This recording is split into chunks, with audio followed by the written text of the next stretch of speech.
would very much like to introduce today's presenter, Robin LaCorte. Robin holds a master's degree in World War II studies from Arizona State University, completed in partnership with the National World War II Museum. She contributes to the Arizona Department of Education's Task Force on Holocaust Education. She is also on the Education and Exhibits Committee for the upcoming Hilton Family Holocaust Education Center in Phoenix, and she serves as a board member of the Phoenix Holocaust Association. Robin is the Holocaust Education Program Coordinator at the Martin Springer Institute at Northern Arizona University, where she works closely with educators across Arizona to develop impactful Holocaust and World War II educational programs. Robin's passion for studying World War II is deeply personal. As the daughter and granddaughter of 3 World War II veterans and 1 Rosie the Riveter, she grew up hearing stories of service, sacrifice, and resilience. This rich personal history, combined with her lifelong commitment to preserving the memory of the past, drives her work to ensure that stories of courage, resistance, and survival continue to inspire future generations. So please join me in welcoming Robin LaCorte. Hi, everyone. You can hear me, yes? Okay, I just want to make sure before, because I can't stand it when I'm like, huh? You know, as much as this is going to be a lecture, it's really going to be a chat. It's going to be a talk. And I look forward to your questions. I find that we work together best, as did the soldiers in World War II. I'm going to start out just a little bit about myself and then get on with that. But can I just, before we begin, can I ask, are there any, I know this is a stretch, but are there any World War II veterans with us today? Wow, we have one right here. Fantastic, bravo. Thank you for your service. And I heard somebody say survivor. Very good. Thank you for coming today. I know you probably heard him as in the intro, there was a lot of talk about Holocaust, and I do work with that. I take it into the schools, and I work with different students from both the metropolitan Phoenix area as far away as Bullhead City. We did a magnificent program with them last year. Now I got to get down in the southern parts of the state and start getting some of those students well-versed on Holocaust education so that we never let those things happen again, if we can. I'm going to start out, again, telling you a little bit about myself, a little bit about why. You know, why did you get involved with World War II? How did that happen?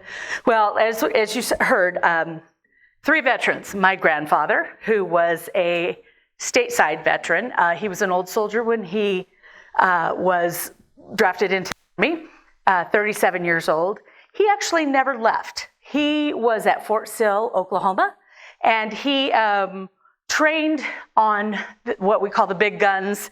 And for those of you who are familiar with the military or who have served as well, and I didn't call attention to that yet, but I will, you know, it was the howitzers. It was the different millimeter of the big guns, literally. And they would go out into the field, and in looking at some of my research, just in his division alone, they think that between the years, he was there from 42 to 45, over 5,000 soldiers were trained and then shipped abroad to different areas, all 3 regions, which we'll talk about as well. I'm going to back up just a moment. I asked about World War II veterans, and I'm so thrilled to have one. We have a survivor, which is incredible, and thank you. How about the rest of you? How many service people do we have in the room today? Wow. Bravo. Thank you so much. I really appreciate it. My mother worked for the Air Guard that in Illinois, and then came out here and worked at Williams Field, and then eventually for the Air Guard. Grandfather, I told you about him. My dad, who is actually my stepfather, we'll hear more about him. He enlisted at 15. All of his brothers served, and he was a sailor. He promptly got put on a ship and sent over to the Lake Gulf region. Well, if you are familiar with World War II history, you know what happened in Lake Gulf. It was quite a battle. You don't hear a lot about his ship. He was on the Princeton, and it took a direct hit from what they called a Judy, an airplane, a bomb. It just happened to hit right between the smokestacks, which was sort of the vulnerable spot on the ship. When it hit, it went all the way down to the bottom. Well, we know what's stored in the bottom, right? All of the fuel, all of the extra artillery, everything that goes boom was stored down there. He told the story about when he got on board, he was given two choices. You can either be up on deck, if handed off, because he was 15 and he was not a big guy. You can hand off weapons to the guys when they're in action, or you can go down below and you can work down in there. When he said, well, I want to be where the action is. That simple decision, in all likelihood, saved his life. Had he been down below, he probably wouldn't have been able to tell me that story. The last person that I'm going to talk about, other than my grandmother, who was the Rosie, is my birth father. I don't know him well. I didn't know him well. He came back, and he was out of my life by the time I was about 5. One of the reasons I got into World War II studies was I wanted to try to understand who he was and what had happened to him. And in my research, I found a little more information. Unfortunately, his records were destroyed in the 1973 fire in St. Louis. So that will forevermore be left to history. I won't know it, but there's other ways that we can sort of figure out what he did. I know he worked in the dental corps, and when I found that out, I was like so disappointed, I thought, oh, no Battle of the Bulge, no Carentan, none of the Band of Brothers kind of stuff, right? He was a dental assistant. Then I started looking into that a little bit more. I don't know about you, but if I'm a soldier and I'm going out, I don't want somebody next to me who's got teeth, somebody who's in pain, somebody who's compromised. So then looking a little further into that, I found out that those guys on average would see about 250 patients a day, if you can imagine. That was the dental assistant. To each dentist in the Army, you had 12 dental assistants. And so they would, function through these guys. And, the family story is, oh, well, he made dentures. Big deal, right? Well, it was a big deal. And it was really a big deal to the guy standing next to him who had the new dentures and was no longer in pain and could pay attention to what was going on around him. So that I know about. I'm still looking for more information on him. I think it'll be a lifelong quest for me. The last person I'm going to talk about is my grandmother, and then I'm going to launch back into this because I don't want to get too bogged down.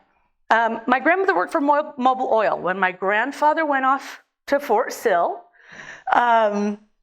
she was like home. It was my mom and her, and she decided she was going to join the home front effort as well. And so she got a job at Mobil Oil.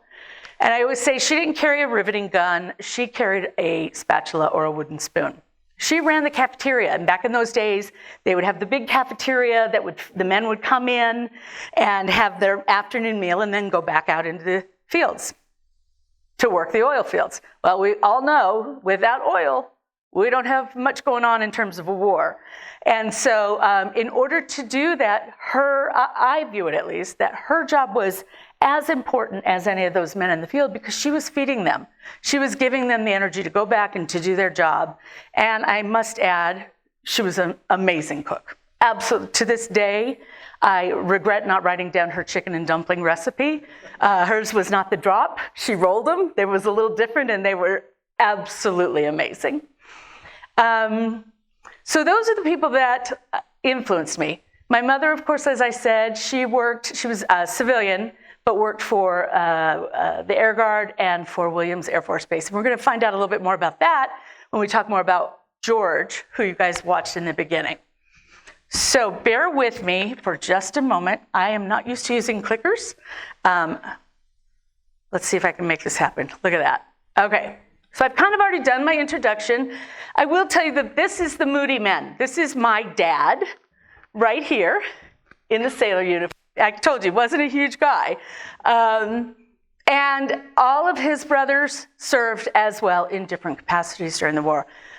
One of these days, I'd like to come back and do a talk just about as we refer to them, the Moody Men, and what they did. They were all in different areas. More history there to study. So we've covered this. And then we are brought to North Africa. So coming into North Africa, I always refer to it as sort of the forgotten theater. And yet it was vital to the engagement in Europe. I'm not going to do a huge history lesson. I'll just touch on it very quickly and then move on. But the bottom line was this.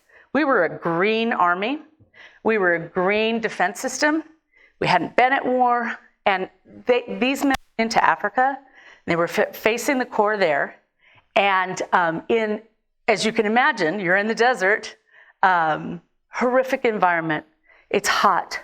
They're fighting. It's dirty. It's dusty. Haboobs, which they didn't call them those, and they just called them dust storms in those days, I think. But what that did was it allowed the area in Italy, the Anzio engagement, and what Churchill referred to as the underbelly or the soft belly, and allowed entrance into Europe proper. Again, not an easy slog. These guys were fighting all the way up the coasts and in Monte Cristo, and it was not an easy battle. They fought and they died. It was a necessary placement of troops in order for the mission to be accomplished in Europe. So it was the pathway to Europe again. Like I said, Anzio, not easy. I'm going to open this up real quick, so bear with me because I have some of my notes in here. I want to make sure I don't miss anything. Okay, so going back to what I was talking about, that was in 1942, and that was called Operation Torch. And it was US and British troops. They landed in Morocco and Algeria. It was our first big test against the Germans, and we were up against Rommel's famous African Corps. One of the things that I find really interesting is if you think about our landscape here in Arizona, very similar, right? So we know that Patton trained in the desert. There's a wonderful museum on your way to, if you're heading to LA or to San Diego, you can take a look, and it's all in tribute to George Patton and his troops. We know he was a very difficult man, not an easy guy. You know, a lot of people remember him for the famous slap of a soldier. Get back out there. Well, he was in the hospital, so that probably wasn't going to happen. But that was who he was. He was a tough guy. He was also a very effective leader. It didn't mean that it was any easier. Going back to that, we talk about the desert. Lots and lots of training going on right here in Arizona. We had airfields here. Lots of gentlemen, George, who we'll talk about in a few minutes, trained here. They actually trained in Arizona. First time he had ever seen an airplane was in Tucson, at the field there. So when we bring it back to talking about Prescott, stepping off of a transport ship after you've left, you're a small town kid, and I mean they were kids, let's be honest, all of them, and you're stepping out into this, brutal, dry desert, and you're ready to go to work. Not an easy accomplishment. So then we go on to, Operation Torch again, US and British Rommel's gave Allies the confidence and opened the path to Sicily. So again, it wasn't, it was a green group of guys, and they kind of, cut their teeth in Africa before they moved on to Sicily. Sicily, if you think about it historically, it's such a crossroads in terms of just everyone had to go through Sicily in, all the way back to ancient times to get where they were going. It was sort of this crossroad of places.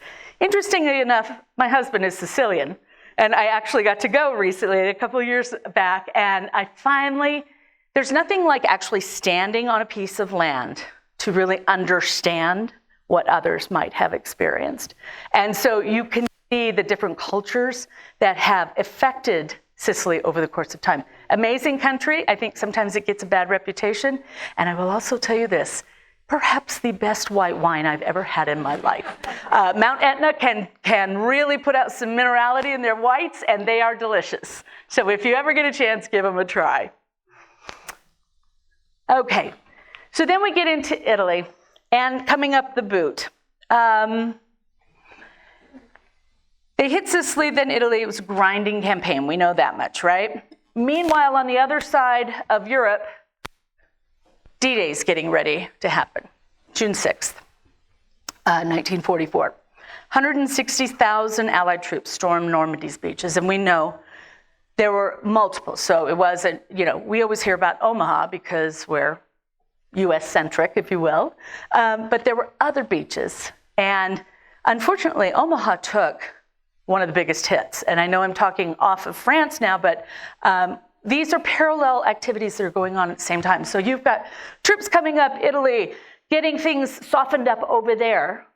Then you've got the D-Day invasion, which, if you've ever studied and even if you've watched Band of Brothers, you understand how difficult the decision was for Ike to say, yes, let's go in. And I don't know if you know it or not, but one of the things that they found later was he carried a piece of paper in his pocket and that said, I take full responsibility. If this mission fails, it's completely on me. These guys were trained, they were ready to go. This is my fault. I take the full brunt of it, which is really tough in that. So imagine the night before, trying to think of, am I going to let these guys go in? Is it going to go well? Are they going to make their landings? Well, we know they did. What are the conditions going to be like on Omaha Beach? Horrific, as we all know. But once they get past the beachheads, then what? Hedgerows, civilians. There's so many details that these young men had to overcome. And so again, we go back and we think about the leadership they had to have to get them from point A to point B and on, all the while trying to battle back their enemy forces. Very quickly, I'm going to go on into, like I said, this is a short one because we have so much to talk about. World War II is such a huge subject. And I would like to think I'm an expert in it, but I'm not, and I never will be. It's just too big. When I started my master's program, I thought, I'm going to know all the battles, I'm going to know all the defenses, I'm going to be able to follow all those arrows on the maps and be able to tell who did what and pinchers and all those things. Well, nice effort. No. No one can really know all of it. It's just too massive. I mean, when we say world war, it was a world war. Okay, so we talked a little bit about this. So now we're at this point, we think about the local kids here at home. Prescott families, they've sent their brawniest and their brightest off to fight this battle against an unknown enemy. How do we get information? Paper, Prescott Courier, which, usually, and up until the last, 25 years or so, our evening papers would come, and it was a great joy to be able to listen and to see those. The other big way was through radio, of course. And so, we can imagine families gathered around waiting for news. And then the other part that we're going to talk about in just a moment is the all-important letter. So we'll come back to this. But I'm going to take a moment here. I want to tell you a little bit about George, who you were seeing as you came in. So George Geib was a pilot. He started out, he joined at 19, and he had a year and a half of college behind him and decided that he was going to be a pilot. He had never had any training, of course. So he is drafted in, and he's from Santa Barbara. He's not actually from the Prescott area, but he did spend some time here that I'll come back to. So one of the things that his mother did, and I just love this story, from the moment he stood in the train station to get onto that train to go to Nebraska for basic training, they started to write these letters. Every day, every couple of days, the letters. And they were what sustained George through a lot of this time. From Nebraska, he went on, he trained in Arizona, actually at Williams Field, where my mother ended up working. So, we see these concentric circles of familiarity as we learn more about individuals who served. I don't know if you saw outside, but there was a jacket out there. It said Airborne on the pocket. That is actually George's, and I'll bring that forward in a moment. But George, in his infinite wisdom, his mother saved the letters and handed them off to him when he came home. And, he said, great. They were in a paper bag, and then put them away and got on with life. His wife then later said, you got to do something with these letters. We've got all these great letters. Go through them, figure out what you want to do with them. Let's do something. Let's not let them be. So he reaches out to his daughter. He has no idea how to use a computer. It's new. She gives him some basic information, and he begins to transcribe all of these letters exactly as they're written, both from his mother and from him. And this is the book that came out of that. Took 50 years after he actually did that, handed it off. He printed 30 copies, gave it one copy to his daughter, donated one copy to Charlotte, and she still doesn't know what the other 28 copies, where they went. But she decided, in tribute to her father, she was going to go ahead and have it published. So she read him. He was typical of the time where he didn't talk about what his experiences were. Guys came home from the war. They got busy. They got jobs. They had families to raise. They had to reacquaint with their children, their wives, their community, their lives. And so he got on with it. And again, we come back all these years later. And so in here, she talks about how her father signed in the introduction to her and her mother. And then she, when she published this, signed it back in tribute to her father, which I think is just a really beautiful, full moment story. So I'm not going to take a lot of time, but I did want to just share with you a little bit about George. So if you look at that jacket on your way out, I couldn't get an arm and a shoulder in it. I mean, it's just very, very tiny. So George starts out and he says, "Eat bananas? Eat bananas." That's what he said. "I just returned from all-day session of both written and physical exams, which would, if I passed, allow me to become part of the deferred student program of the Army Air Force."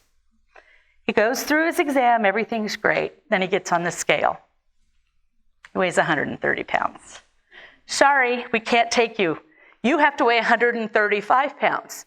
So he's completely disappointed. Doctor says, "Well, you can come back tomorrow if you think it'll do any good." So he goes home, he tells his mother, mother calls the doctor says, "Eat bananas." So he begins to just eat these bananas, okay? He's got less than 24 hours to do all this. He then says, the doctor also says, have a good fattening dinner, get lots of rest, and go to bed early. Above all else, do not go to the bathroom. Sage advice. For the balance of the day, he said he was treated as a king. My mother, my father, my sister all waited on me hand and foot while I rested on the living room couch and gave orders to bring more bananas. The following morning, he gets up to a huge bowl of oatmeal, which he hates, and mother insists to drive him back down to recruiting. Thank you for that. Because she doesn't want him to expel any energy. So he says, on the way into the room where the physicals were given, I stopped at the drinking fountain and I tanked up on water. Since I was a recall, it didn't take long for my name to be called. I had already stripped down to my shorts, so I waddled over to the scale, climbed on, and was elated when the sergeant announced that I weighed 137 pounds. So he made it. Somehow he hung on to and 7 pounds overnight. So it goes on. He's now enlisted, and but they give him a deferment because they're all full up on pilots, and he wants to be a pilot, and he's got college, so that's good. So they say, hang on, we'll let you know. So he kind of settles back into civilian life a little bit, not knowing what's going to happen. A month to the day, he gets his notice. You're heading to Nebraska. So off he goes to Nebraska, and when he gets there, again, he's from Santa Barbara, and he talks about that. And he gets there, and it's the middle of the winter. And he's like, what in the world? They didn't have uniforms and things to give them right away. So he is in his civilian clothes, freezing himself. And he talks about this. His mother was like, take your overcoat. Mom, I'm not taking my overcoat. He's 19, so take your overcoat. Please take your overcoat. Finally, I'll take the so-and-so overcoat. I've never been so grateful, he says later in the book, to have that overcoat because it was the one thing that kept him warm. So he goes on from there, and he has a very, very robust several years during World War II. He's in France. He's a pilot.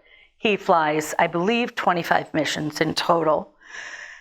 Towards the end of the war, because we are talking about the end of the war, he decides that he is going to, by the way, he sails over on the Queen Mary. So they had converted it over. This beautiful passenger ship is now a troop ship. So he sails over on this grand ship. Well, at the end of the war, they give him a few days leave, and he goes over to Paris. And he's like, I'm seeing the sights, I'm doing things I probably should not be doing, but I'm having a great time. Soon enough, 3 days in, they're like, you're out, you're going home. So they ship him to what they called the cigarette camps. Have any of you ever heard of the cigarette camps? It was the antithesis of Paris. Here he was in the lap of luxury and, all of this great food and drink and beautiful women. And he's back to tent life in the pouring rain. And so they had several of these, and they were the transit camps that were sending the boys home when it was all said and done. They named them, for whatever reason, after cigarette companies. So the three top ones were, as you can imagine, Lucky Strike. There was one called Old Gold. Territon was another one. And the way he describes it, it's just thousands and thousands of young men who are waiting to be shipped back home. And he says, at one point he talks about, they're going to see movies, and he says, I don't want to go wait in line for 3 hours to see Hedy Lamarr do a fan dance. I'm just not that into it. So it was like they would finish one meal, and they would have to get back in line to get their next meal because the lines, and there were so many of these young men who were being decommissioned and demobilized and sent back home. And then they put them on something called a victory ship. And these were a faster ship, so they could get him home. So it took about a week to get him from France back to the States. And he talks about at the very end of it, coming back into New York Harbor and seeing Lady Liberty. And, I'm going to choke up. He said, there's all these people standing waiting to talk to him and to see all of these ships. And he said, I don't know who the heck they're waiting for. They're just standing at the rails waving. He said, I just guess they come out every day to do this, to welcome the guys home. And so he goes on from there. And I'll finish George's story with this little bit. He writes his last letter to his mother. And as you can see, this is 400 and almost 7 pages. Lots of letters went back and forth between he and George. So he talks all about the cigarette camp. But the last thing he says is they get back there, and they're taken to Camp Kilmer in New Jersey. After checking in, we were given several days leave. I took this opportunity to go see New York. Some of us shared cabs, did sightseeing. One evening, the three of us went to the IT club at the time called the Stork Club. He said he has all kinds of fun, drink, and, all the things that he should not be doing kind of environment. And then he says, it's time to go. And as they're leaving, they decide to go down the back stairs. And midway down, they literally almost run into Jimmy Durante. And he looked up at them, and of course, they're sort of starstruck. These guys have been back in town, back stateside now, less than a week. Here's Jimmy Durante standing right next to him. And Jimmy Durante says to him, bless you, boys. We'll never forget what you've done for us. I've often thought about what a wonderful experience that was to have one of the world's great entertainers be that warm and human to 3 young men who happened to be wearing the Army Air Force uniform. So to me, coming home and having a moment like that to a grateful nation, it was well-deserved, well-earned, well-deserved. So that's George. George ended up coming to Prescott, and why am I telling you all about him? I'm telling you about him because when he retired, he moved to Prescott, and he decided he would volunteer at a museum with his wife, this museum. And so he spent numbers of years in the 80s, and I believe, correct me if I'm wrong, Bailey, he served on the board? Yes, in the 90s he was on our board of trustees. He was on the board of trustees. Both, and Lucy, or Lucille, as probably more formal to address her that way. So at the end of that all, he decides that he has a talk with his wife and says, what am I going to do with all these uniforms and these, memorabilia, things that I've had, I'm schlepping around with us. So they make a conscious decision to donate them here to the museum archives. And so as Bailey and I are having conversations in preparation for today, I said, in his oral history, which, by the way, it's on YouTube. If you have a chance, take a look at it. It's fantastic. 3 parts, well worth your time. He donated all of his materials from the war, or a good portion of them, to the museum. And so she was able to find them. His jacket is out there, and his ring, a measuring device, you said? His navigational scale. Okay. And a walnut that was used to the airport. Wow. Wow. We have so many other items. Amazing. I mean, you could do a whole exhibit just to George, I'm sure. So, when you saw him as you were coming in, he's very meticulous. He ended up working for a banking system throughout his career. But he was character. You can tell there's always just like a little smile just underneath as he's speaking. So I'm a fan of George, if you couldn't tell. So we get towards the end. We have victory in Europe, VE Day. Fantastic, right? However, it isn't over. And as many are coming home, many are leaving from where they were in Europe to go fight another war. And I always think, just in study and in reading, and as we have moved forward in time, the nostalgia that surrounds Europe speaks on some levels of romance. That might sound strange, but we have romanticized a lot of the memory of Europe. It was a horrific time. It was a horrific war.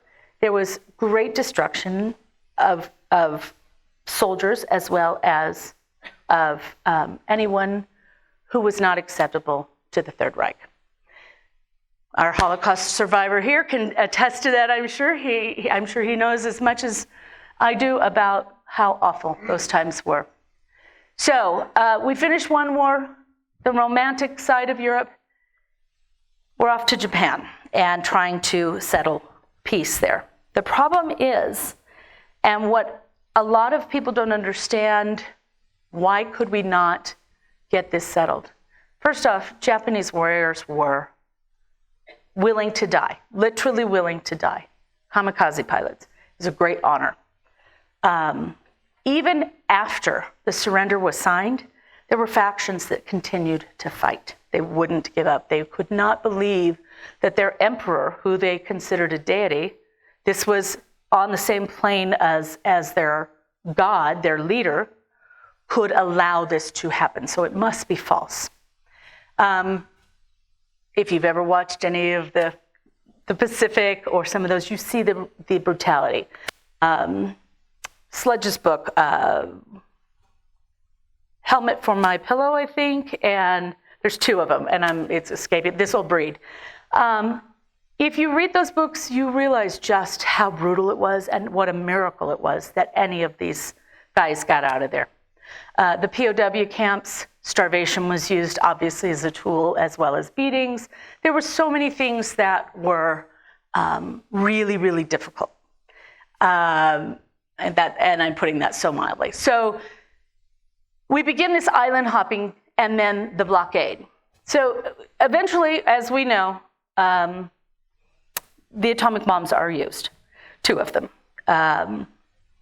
Nobody knew whether there were more, so there was that. But a lot of people don't realize that Russia also declared war on Japan. And many believe that that was actually the turning point, that that was actually what pushed the emperor to finally agree to the surrender. At this point, the army and the navy within the Japanese military are still at odds. They're still fighting each other. No surrender, no surrender. Hirohito finally acquiesces, and it's first announced in Prescott and then retracted because it hadn't fully been executed yet. And so now we know, August 8th, Emperor Hirohito, he's urged to surrender, and the first radio broadcasts are coming out that the war is indeed completely over. VJ Day is declared by Truman. We go in, we see the surrender of Germany, and I'm not going to spend a lot of time with this. I will tell you this, I went on a trip with the World War II Museum this last spring, and I actually sat and was in the room where those documents were signed. It was at that point part of East Berlin, post-war, so you still have this very, very austere, for lack of a better word, feeling when you see this room. And it was really managed by the Russians at that point, Zhukov, and they signed it and they got on with it. Of course, by this time, Hitler is dead, we know that. And so it was almost, as much as we were celebrating the end of it, we weren't even close to being done, as we know. So again, Japan, we have the great ceremony that is held on the Missouri. And there's lots that we can talk about with that. But you'll notice in most of the pictures you see that the delegation, the Japanese delegation, they have top hats on, they're formally dressed.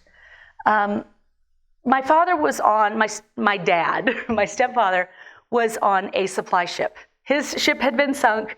He has now been put on a supply ship that has sailed into Tokyo Bay called the USS Skagit. He remembered and told me about seeing the gentlemen in their sailor whites standing alongside the ship, just as much as you could see. And then he talked about this rumble that he started to sense and hear, and it just grew and grew and grew. And it was a show of the Air Force doing a flyover in formation, the largest grouping of B-29s that has ever been collected and flown over. And he always felt like it was saying, never again. We can never have this type of conflict again.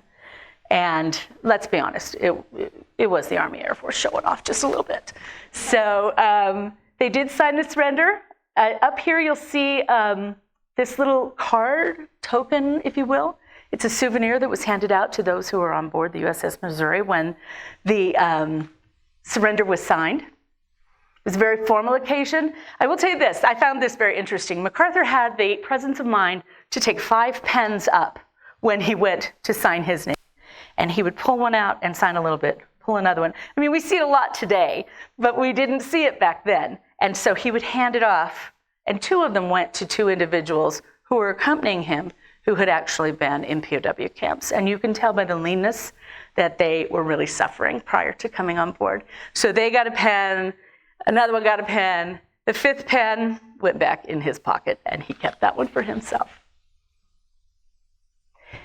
So now it's time to come home, demobilization.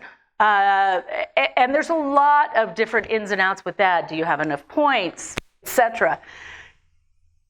It happens quickly, but obviously not quickly enough for a lot of these guys. And it was even worse for some of the guys who were in North Africa, because that seemed to take forever, years. I will tell you this, before that happened, Ernest McFarland, who is right here from Arizona, they call him the father of the GI Bill. He had a very illustrious career, served as governor, chief justice of the Arizona Supreme Court.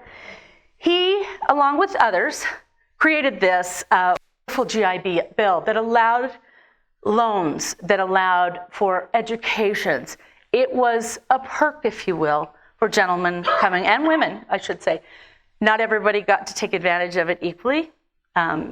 Just like, you'd gone away, they'd fought this war.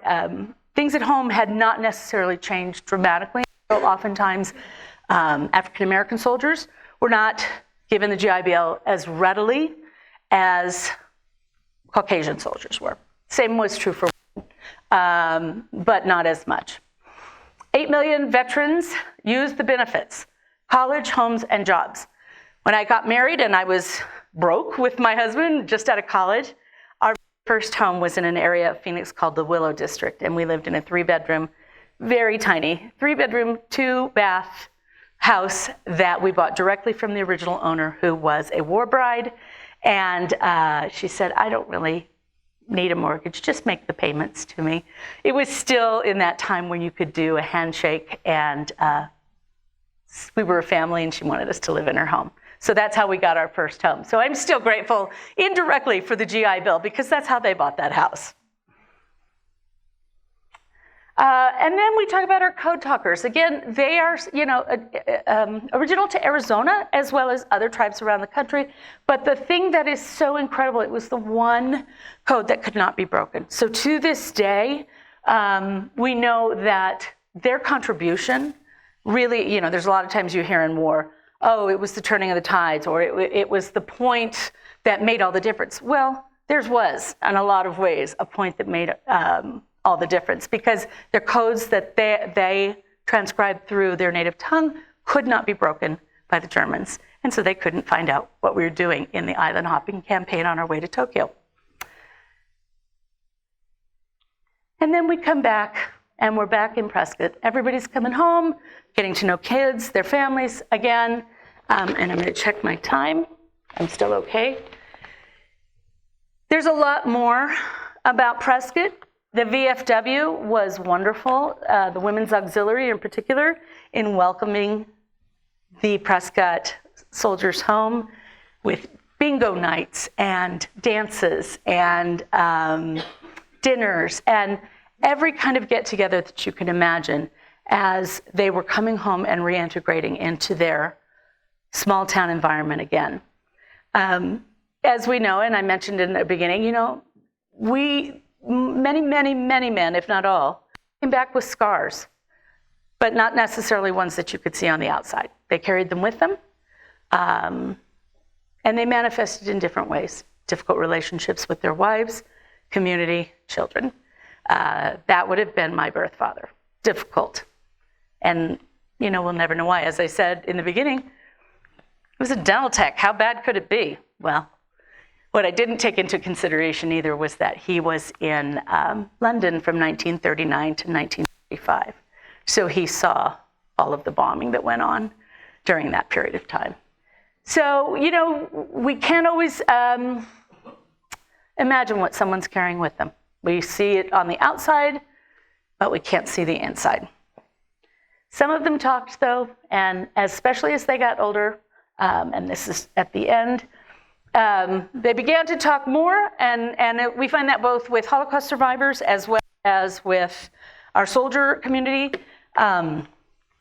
They talked more as they got older for numerous reasons. One being that they didn't want their stories to go unchecked, to go forgotten. Of course, why would they, right? And I can remember when I was a kid, and I would sit and watch Victory at Sea with my dad with one eye open, really, because it was like, if I could go back and sit down and just have a few afternoons with him and just listen to what he had to say about those times, he would talk a lot, not a lot of detail. And so I asked my stepbrother one time, I said, where are his medals? Because if you look on the back table, I've got family mementos set up there. I'm like, how come I don't have any of his stuff? Where's his World War II medal? Where's his, materials from the ship? The bottom of Leyte Gulf. I was like, oh yeah, silly me. It just escaped me that, everything that he had at that time was gone when the ship went down. He was one of the lucky ones. Again, 15 when he enlisted, 17 when he finished. He was done with his military career at that point in time. Instead, he went to work for Salt River Project and stayed with them for 44 years and retired from that. So he is a typical he is an exceptional Arizona boy. He went, he served his country, he came home, he got a job, he raised family, and he changed my life. I'm going to go ahead and finish. I want to just say one last thing about the end of the war.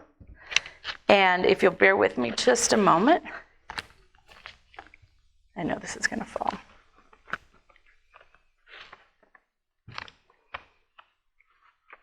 We often wonder, okay, great. Why? Why is it important? Why should we care? Why should another generation care? Why do we want to remember? And so just to wrap it all up, I'm going to tell you that in 1945, the guns did fall silent. Here in Prescott, that silence wasn't empty. It was filled with stories of resilience, with the laughter of those who made it home, and the quiet grief of those who didn't. It was time to get on with it and to return to communities across the country. Time to go to school, time to get married, to have babies, time to get to know the children who didn't recognize their war-weary fathers. Time to start life. So many veterans chose to put the war behind them and not share their experiences with their families. It was over, right? Nobody wanted to hear about the grisly battles that they fought. But as the years passed, many began to reflect on where they had been and what they had seen. And as journalist Tom Brokaw famously coined, the greatest generation, and it still bears witness to men and women from all parts of the country, all ethnicities, who experienced a life-defining period of time. And for that, I, for one, will always be grateful. Thank you.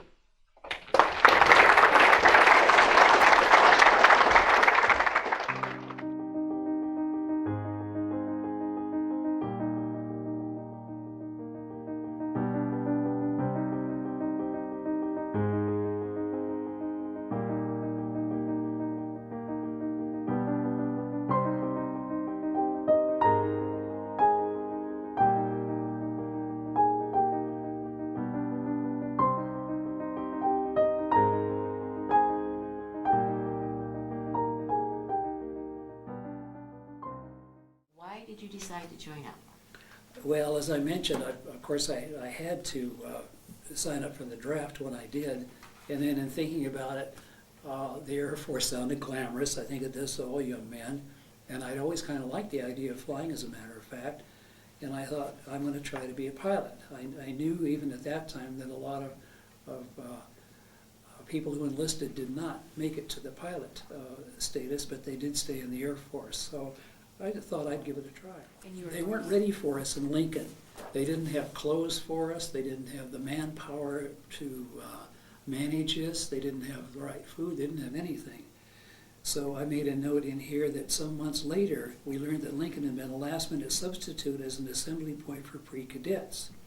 There had been an outbreak of illness at the originally scheduled base. Preparations had not been completed at Lincoln when the troops began to arrive. Cold weather clothing for issue was not there. Non-coms and officers had not been transferred to the base staff. The kitchens were not ready to handle the large number of soldiers arriving daily, and the weather was not cooperating at all. I never mentioned in a letter, but I knew how lucky I was to have given in to my mother on that overcoat issue. There's no doubt in my mind I stayed much, much warmer than most of the fellows during that long first week before clothes were issued. I remember I practically lived in that overcoat. Rumors were the lifeblood in the service. Yes. You would hear one today and you'd believe it. Maybe 2 days later, something entirely different, 180 degrees, a new rumor. So we fed on rumors, and most of them never panned out till the very last minute. The first sight of an airplane was at Ryan Field in Tucson, Arizona. That was my first experience of being in Arizona. And this little field outside of Tucson was a civilian field with civilian instructors, and we flew a little PT-19, PT being primary trainer, single engine, open cockpit, and the instructor sat in the front, you sat in the back. And that was as I say, my first experience. How did that work? If he sat in the front and you sat in the back, did you have dual controls or something? Yeah, we have dual controls, and also the plane slants. So being in the back, you're below, and you can't see much. So when you're taxiing, you had to go like this so that you could see around the airplane what was in front. I'll never forget on graduation day, here were these hundreds of troops lined up in formation going through a formal parade, and I saw this crazy woman dashing all over the field with her camera. It turned out to be Aunt Grace, and I think she broke every military regulation there was on that day. Did she get some pretty good pictures? She got some fun pictures, I'll bet she and did. she wasn't arrested, so I guess it all came out all right. But that was funny. April to October in '44, I came back to Arizona to Williams Air Force Base in Chandler, and I learned about Phoenix in those days. Scottsdale, there was nothing there. They had rodeos right in the middle of what today is downtown Scottsdale. One of my classmates and I bought a motorcycle, and instead of taking the slow bus into Phoenix from those days, it was a long way to Chandler, we would ride the motorcycle in on weekends and stay at the Adams Hotel or one of the big ones down San. After I finished that, again, they didn't need pilots for a while, so I spent a lot of time in Phoenix sitting around. One weekend, I think we were in one of the hotel having a beer or something, and somebody came in and said, "Hey, you better get back to base. I see your name's on a list to be shipped out." So I got together and went back and found that, yes, indeed, I was on a list for a secret mission. Nobody knew exactly where it was to be or what it was. They'd ask for volunteers, and my dear roommate had signed up and also put my name down. Well, how'd you feel? We were shipped to Laurinburg Maxton Air Force Base in Maxton, North Carolina, and the next thing I knew, I was flying a glider. And I had 3 hours and 10 minutes, I think, in a glider learning how to fly. The instructor, I don't think, ever took his hands off the controls the whole time. I don't blame him either. And anyway, that took care of that. And we were kept there only a few days, and next thing I knew, I was on the way to Europe. That meant when I went overseas, I was a dual-rated pilot. I had both power trained, I was power trained and glider trained. Where did they use the gliders? They were towed behind C-47 troop carrier planes. They carried both troops and supplies into behind the lines. But the Germans had a nasty way of sticking spikes into the ground, Yeah. pointing out where anybody would have to land into the wind. And if a glider hit this, just ripped it apart and all the people in it. And then as a glider pilot, what happened to the pilot? Well, a lot of them didn't come back. From there, in later November 1944, I arrived at Saltby in England, which was just a little north and west of Nottingham. And I was there until March 1945. So you were there for 4 or 5 months then? Yeah, from November to Yeah. March. Yeah. And we were in Quonset huts, great big metal poles, the half-round things, and the metal was cold. And it was snowing most of the time we were there. We had one great huge pot-bellied stove in the middle of the barracks, and we would stoke it with coal to get it red hot to go through the night. And in France, with supplies, ferried troops, ferried sometimes injured personnel back to the hospitals in England. Can you describe a routine, if any of them were routine flights, can you describe one for us? Usually you'd get up before dawn in the morning, eat very, very early, get all ready to go over the flight line, and sit and wait and wait and wait. A lot of waiting. If the weather didn't close down where they had to cancel your flight, which they might do by 10 or 11 in the morning, if you did get off the ground, then we did formations. Now, I don't know if I've told you or not, I was attached to Troop Carrier Command after I arrived there. And so there was a whole group on our airfield. So when we went to leave somewhere, it would take a long time to get all those airplanes in the air. And what type of airplane was it? This is a 2-engine plane. It's called a DC-3 commercially, and it's still used in some small airports. We have one here at our field in Prescott, as a matter of fact. It's called the workhorse of the war at that time, and I had never flown one before I got to England, so we had to start all over again, learning how to fly an airplane that was 3 or 4 times as big as we were used to. Christmas Eve 1945, we took supplies over to Reims, France. And I wrote in a letter that we had done this, but I didn't tell them. What I didn't tell them was that we were in Reims, France on Christmas Eve, and that we had a lot of excitement. The airfield on which we landed was strafed by the Germans during the night. Our plane was not hit, but several were. We did not have any casualties while we were in Reims, and we also picked up several cases of champagne, which later, on a flight to Scotland, we traded for some good scotch. So it wasn't all bad. The only real action I saw was when we towed gliders across the Rhine River. This was on the 23rd of March, 1945. Today there was a meeting called for all the pilots and navigators, briefing for a mission to cross the Rhine River tomorrow. It gave me quite a thrill to have told to me the plans in advance for such a large operation as this crossing will be. Maps with courses drawn on them were shown to us. The exact location of our drop zone was drawn in, and also the rope drop, and portions of both the Allied and enemy troops were shown on the maps. We were told that the river would be actually crossed during the night and early morning by Canadian, Scottish, and British troops. Then we would come in with our airborne crossing. I have a feeling I will be too excited to do a lot of sleeping tonight, and naturally there will be much talk. 2 of the fellows in my tent are not going on this trip, so they no doubt will give the rest of us a vivid picture of what to expect.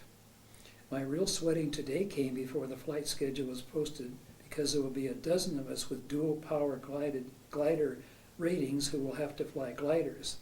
What a relief to know that I'm going to fly a C-47. The 24th of March. Seems ages after the final briefing by the group commander before the time arrived and the gliders and tow ships at last began to leave the field. Our squadron being the last in the group and incidentally the last in the whole crossing, we were not in the air until 40 minutes after the lead ship.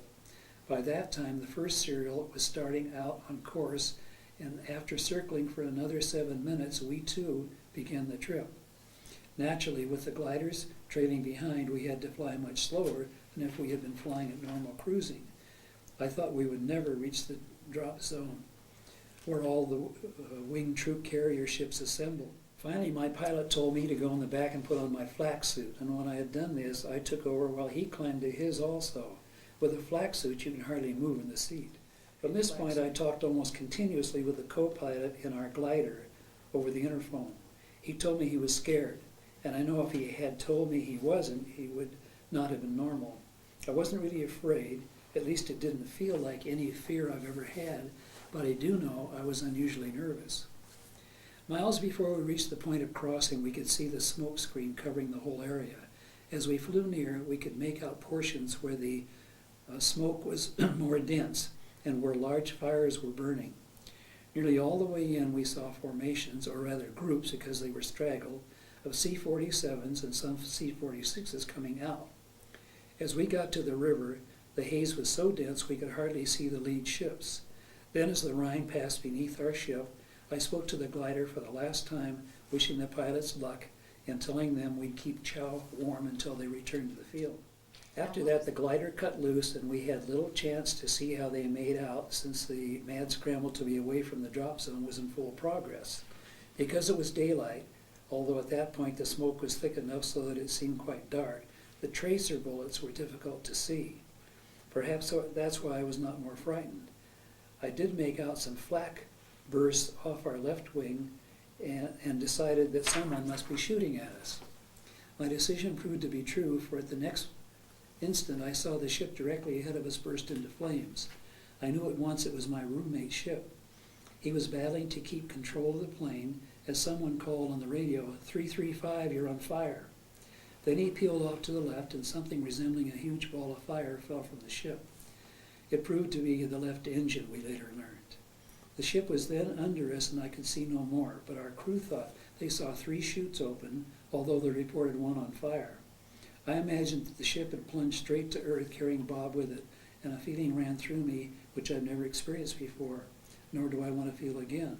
It was mostly anger, I believe, and also as near to hate as I've ever felt. It lasted all the way home, and even listening to music on the radio, recordings which always before had been pleasing to hear, had a terrible empty tone. After we were all on the ground and talked to one another, there seemed to be some doubt as to the fate of 335.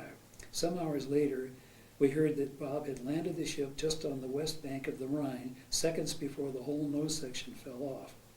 He and the co-pilot had ridden it down, but the crew chief and radio operator had jumped safely. Well, we're clear up to VE Day, which was on May 8th, 1945, and I've got just a little bit here. I'll read you about that. And were you in Poix? I'm in Poix. Okay. May 8th, 1945 was VE Day, that long-awaited day when the fighting in Europe was finished. I had a very long flight that day, and as you will read, I heard the news while in the air. I was very tired when we landed in Poix, but was not going to miss any celebration which might be in progress. So after cleaning up, I went to find the party. In our tent city, I didn't have to look very far to find where the most noise was coming from. It was the tent where one of the fellows was really feeling his oats and firing his pistol through the canvas top. That was the most excitement anyone could dream up for that historic night. Dearest folks, VE Day, but as the old saying goes, no rest for the wicked. I just returned from 7.5 hours of flying. At 3 o'clock when Churchill made his speech, which we heard on the radio, we were flying over Nuremberg with a load of released prisoners. Believe me, there was a mighty happy bunch. Some of the ships carried Americans, and as usual, I looked them all over carefully but saw no familiar faces. Following Churchill's announcement, there was a broadcast which described how the news was received all over England. Crowds at Buckingham Palace, number 10 Downing Street, and so forth. I'll bet London, and for that matter all towns of any size, are doing plenty of celebrating. I wish I could see old Santa Barbara tonight. I don't know if I ever mentioned while we've been talking that back in 1994, when I wrote this book, shortly after that, Charlotte Hall Museum here in Prescott had an exhibit called Arizona Goes to War, and they were looking for things to use for the exhibit. And Lucy and I talked about it, and we thought, you know, why don't I take all this stuff that I've accumulated to the museum? They can handle it, take care of it much better than I can through the years, and I'm not going to be here forever. So I took uniforms and medals. I took a copy of my book and maps, all sorts of stuff down there, which are in the archives at Charlotte Hall Museum today, which are open to public view if any researcher wants to look at them.